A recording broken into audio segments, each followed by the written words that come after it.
क्या पहलगाम का हमला भारत पाकिस्तान को युद्ध के कगार पर ले आया है? क्या वाकई परमाणु संकट सिर पर मंडरा रहा है? कई पाकिस्तानी मंत्रियों ने परमाणु युद्ध की धमकी तक दे डाली है। पर अब सवाल यह है कि अगर युद्ध हुआ तो क्या होगा? Metro.uk की रिपोर्ट के मुताबिक साल 2019 में वैज्ञानिकों की एक टीम ने रिसर्च की है कि दोनों देशों के बीच अगर परमाणु युद्ध होता है तो दुनिया में इसके क्या परिणाम हो सकते हैं। टीम ने अपनी रिसर्च के आधार पर पाया कि भारत और पाकिस्तान के परमाणु हथियारों की संख्या और उनकी ताकत के आधार पर इन दोनों देशों के न्यूक्लियर वॉर में भारत और पाकिस्तान में ही 15 करोड़ लोग मारे जा सकते हैं। भारत और पाकिस्तान दोनों परमाणु शक्ति संपन्न राष्ट्र हैं, जिनके पास सैकड़ों परमाणु हथियार हैं, उन्नत मिसाइलें और शक्तिशाली सेनाएं भी हैं। रिपोर्ट कहती है कि भारत पाक के इस परमाणु युद्ध में दोनों देशों में 5 से 15 करोड़ लोगों की जान जा सकती है। इसके अलावा बड़ी संख्या में शहर बर्बाद होंगे, लाखों लोग घायल होंगे और भारी विनाश होगा। वैज्ञानिकों ने पाया इस युद्ध का असर न सिर्फ भारत पाक के पड़ोसी देशों बल्कि दुनिया के बड़े हिस्सों पर होगा। रिपोर्ट चेतावनी देती है कि ऐसे युद्ध से निकला धुआं वैश्विक जलवायु को बर्बाद कर सकता है। आसमान में फैला धुआं सूरज की रोशनी को रोक देगा, तापमान औसतन 10 डिग्री सेल्सियस तक गिर सकता है और एक छोटा हिमयुग पूरी दुनिया को घेर सकता है।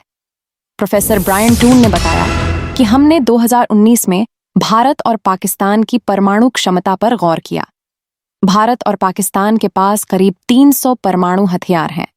ये परमाणु हथियार सैकड़ों किलोन के हो सकते हैं और अगर इनमें से आधे हथियार का इस्तेमाल भी युद्ध में हुआ तो भारत और पाकिस्तान में ही 5 से 15 करोड़ लोग मारे जाएंगे। बाकी दुनिया में इससे मरने वालों की तादाद 1 से 2 अरब तक जा सकती है। भारत ने अग्नि पृथ्वी ब्रह्मोस नाग अस्त्र जैसी मिसाइलों के कई बार सफल परीक्षण किए हैं। ये परीक्षण भारत के मिसाइल कार्यक्रम के विश्वसनीयता और शक्ति दिखाने के लिए किए जाते हैं। भारत ने अब तक किसी युद्ध या संघर्ष में अपनी मिसाइलों का इस्तेमाल हमला करने के लिए नहीं किया है। केवल परीक्षण प्रदर्शन और रणनीतिक तैनाती में इनका उपयोग हुआ है। भारत का सिद्धांत नो फर्स्ट यूज यानी पहले परमाणु हमला नहीं करेंगे हैं। इसलिए मिसाइलें एक बचाव और जवाबी कार्यवाही की नीति के तहत रखी जाती है।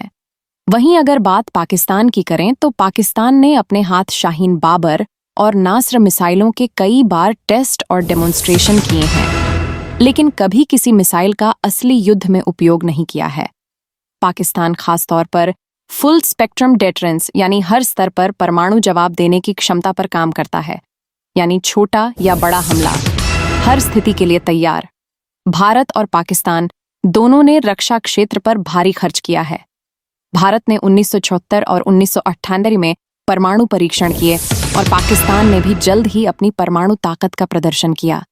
मगर सवाल यह है कि क्या इस शक्ति प्रदर्शन का असली मूल्य हम शांति और मानवता से चुका रहे हैं? आज के समय में दोनों देशों के पास सैकड़ों परमाणु हथियार हैं। दोनों देशों के पास मिसाइलें, लड़ाकू विमान और दूसरे आधुनिक हथियार भी हैं। दोनों सेनाएं विश्व के टॉप 10 शक्तिशाली फौजों में आती हैं। ऐसे में भारत पाकिस्तान का बड़े पैमाने पर टकराव भारी तबाही की वजह बनेगा। इससे इनकार तो नहीं किया जा सकता।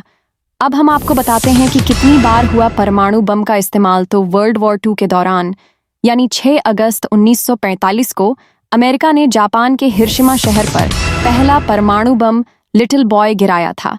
इसके महज 3 दिन बाद 9 अगस्त को नागासाकी पर दूसरा परमाणु बम यानी फैटमैन गिराया गया था। यह हमले मानव सभ्यता में परमाणु हथियारों के पहले और अब तक एकमात्र युद्धकालीन प्रयोग के रूप में दर्ज हुए हैं। हिरोशिमा में शुरुआती विस्फोट में लगभग 70,000 से 80,000 लोगों की तत्काल मौत हो गई थी, जबकि नागासाकी में लगभग 400 से 75,000 लोग उसी क्षण काल के गाल में समा गए थे। इसके बाद कई महीनों और वर्षों तक विकिरण से प्रभावित बीमारियों, कैंसर और जटिलताओं के कारण हजारों और जाने गए। इन हमलों ने सिर्फ शहरों को तबाह नहीं किया, बल्कि लोगों के दिलों में कई पीढ़ियों तक रहने वाला दर्द और डर, तकलीफ भी छोड़ दी। बमों से निकली खतरनाक विकिरण ने बच्चों से लेकर बुजुर्गों तक को बुरी तरह प्रभावित किया। जो लोग तुरंत विस्फोट से बच गए थे, वो भी बाद में कैंसर, जन्म से जुड़ी बीमारियां और कई गंभीर स्वास्थ्य समस्याओं का शिकार हो गए। तो ऐसे में सवाल ये है कि क्या भारत और पाकिस्तान फिर से युद्ध की कगार पर है? क्या पहलगाम का आतंकी हमला एक वैश्विक संकट की आहत है? फिलहाल आपका इस खबर पर क्या कुछ कहना, हमें कमेंट्स में जरूर बताएं। नमस्कार, मैं हूं मानव गुप्ता। अगर आपको हमारा यह वीडियो पसंद आया हो तो इसे लाइक और शेयर जरूर करें। और हाँ, हमें सब्सक्राइब और फॉलो करना ना भूलें ताकि आप देश और दुनिया की कोई खबर मिस ना करें।